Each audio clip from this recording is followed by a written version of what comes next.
Mr Speaker, I think if we're upfront as members, as I'm sure we all are, we can accept that actually all political parties from time to time are somewhat simplistic and reductive in the way we deal with crime from really all manner of viewpoints and persuasions. We can, I think, sometimes take the view that all prisoners bad, all more serious punishment good.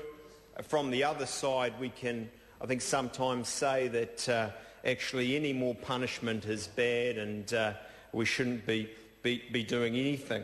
And I think we have to guard against that. I think the sad reality, of course, is that no party in this House and no set of laws, even the best set of laws, is going to see a New Zealand without victims and without crime, and without, in fact, victims where actually there will be serious harm and suffering for years and years to come, whatever the government's response is. I think that's the reality of crime and goes back effectively to Adam and Eve.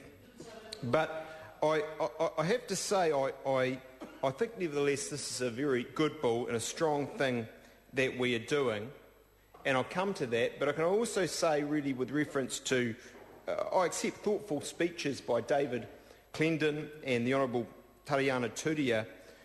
I accept that prisoners can be victims, and I accept that where they are, certainly in seriously abusive cases, there's a need for the vindication of their rights, sometimes with compensation, significant compensation.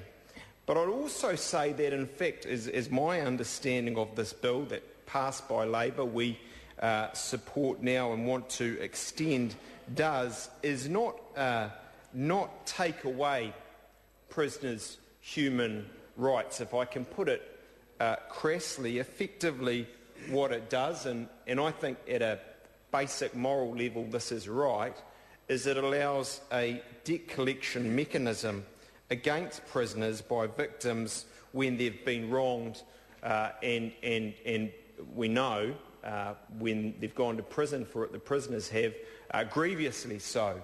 So effectively it's in no way, shape or form seeing the prisoners not having their rights vindicated, not receiving compensation, but where victims of their crimes have been put to cost, have not received what is their due from the prisoners. The original 2005 bill goes some way at least to righting that wrong.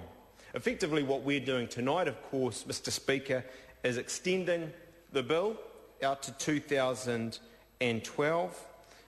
We are allowing the restrictions on the circumstances in which courts can award compensation to prisoners to continue, and we're providing that simplified process for victims of prisoners to make claims against prisoners' compensation for prisoners, putting it frankly, fritter it away.